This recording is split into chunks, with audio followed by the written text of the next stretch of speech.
debat parlemen atau debat majelis, debat pemeriksaan ulang,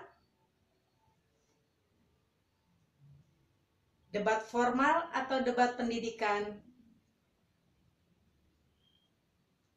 debat kompetitif.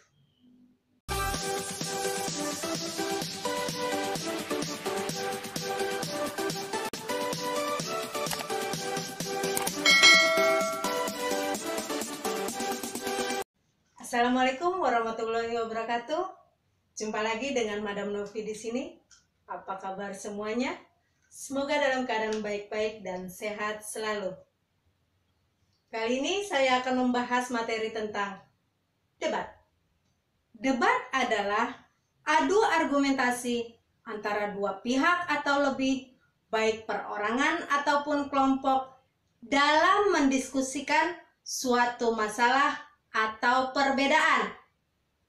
Biasanya, di dalam sebuah ruang kelas, ketika mendapat materi debat, siswa-siswi sangat antusias untuk menerima materi tersebut.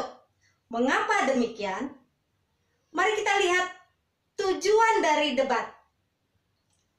Tujuan debat yaitu yang pertama, melatih kemampuan mengemukakan pendapat.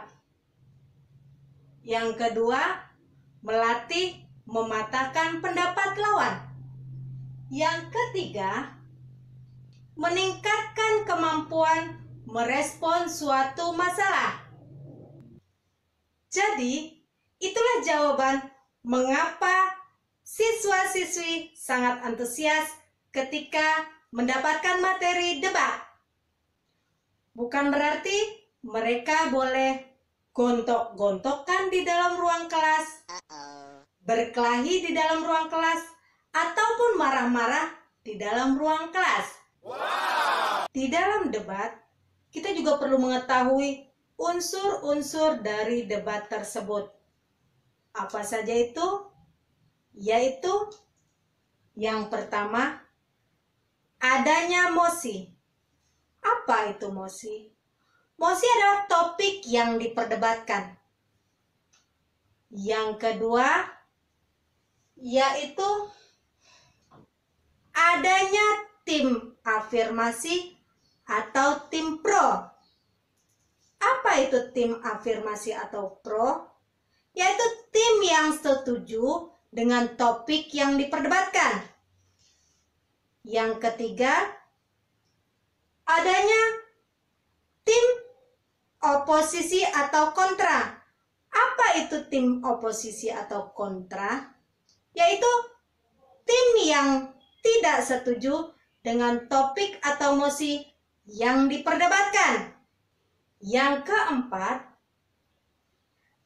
adanya tim netral, yaitu tim yang memberikan dua sisi, baik sanggahan maupun dukungan terhadap topik yang diperdebatkan. Yang kelima, adanya notulen, yaitu orang yang menulis jalannya perdebatan dan memberikan kesimpulan dalam debat tersebut. Yang keenam, adanya moderator, yaitu orang yang mengatur jalannya debat. Selanjutnya, struktur teks debat. Yang pertama, pengenalan. Bagian ini berisi tentang perkenalan diri masing-masing tim debat. Yang kedua, penyampaian argumen. Bagian ini berisi penyampaian argumen dari masing-masing tim mengenai mosi yang sudah ditentukan. Argumen harus berdasarkan dengan data dan fakta. Debat. Pada bagian ini, masing-masing tim menyampaikan argumen, barulah mereka masuk ke dalam inti struktur teks debat. Terakhir, kesimpulan. Bagian ini berisi kesimpulan dari masing-masing tim, kemudian diakhiri dari hasil kesimpulan moderator. Setelah kita mengetahui semua dari struktur, marilah kita melihat cuplikan berikut ini. Assalamualaikum warahmatullahi wabarakatuh. Pada kesempatan debat kali ini, kita akan mengusung mosi yaitu tentang Indonesia sudah maju. Kepada kelompok pro maupun kelompok kontra, dipersilakan untuk memperkenalkan diri. Assalamualaikum warahmatullahi wabarakatuh. Perkenalkan, nama saya Kania dari kelompok pro. Assalamualaikum warahmatullahi wabarakatuh. Perkenalkan, nama saya Rudi dari kelompok kontra. Setelah sesi perkenalan, selanjutnya masuk kepada pengajuan argumen. Kepada kelompok pro dipersilahkan terlebih dahulu. Menurut saya, Indonesia sudah maju dengan adanya bantuan pemerintahan seperti Raskin, bantuan kesehatan secara gratis, dan masih banyak lagi yang lainnya. Saya tidak setuju dengan pendapat kelompok pro. Menurut saya, Indonesia belum maju. Karena jika sudah maju, rakyat tidak perlu bantuan negara. Rakyat sudah bisa membeli makanan layak bergizi dengan sendirinya, bukan bantuan dari pemerintah. Saya akan menanggapi pernyataan dari kelompok kontra.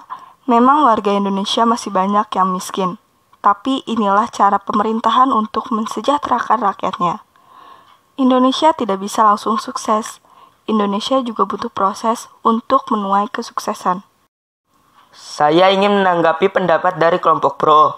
Memang Indonesia masih dalam proses dan masih bertahap untuk menuai kesuksesan. Tetapi ketika saya bandingkan dengan negara lain yang tak jauh berbeda hari kemerdekaannya, mereka sekarang sudah jauh lebih sukses. Kenapa Indonesia sampai sekarang masih dalam tahap berkembang? Padahal negara yang umur kemerdekaannya tak jauh berbeda dengan negara kita sudah lebih maju. Saya ingin menjawab pertanyaan dari kelompok kontra. Jadi kenapa Indonesia masih dalam tahap perkembangan? Jawabannya, karena sumber daya manusia yang tidak memadai di Indonesia.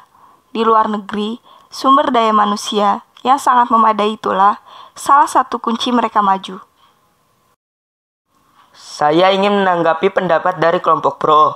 Memang Indonesia masih dalam proses dan masih bertahap untuk menuai kesuksesan. Tetapi ketika saya bandingkan dengan negara lain yang tak jauh berbeda hari kemerdekaannya, mereka sekarang sudah jauh lebih sukses. Kenapa Indonesia sampai sekarang masih dalam tahap berkembang? Padahal negara yang umur kemerdekaannya tak jauh berbeda dengan negara kita sudah lebih maju.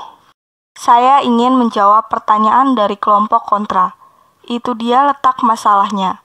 Karena sumber daya manusia yang kurang. Indonesia masih belum bisa memanfaatkannya dengan baik.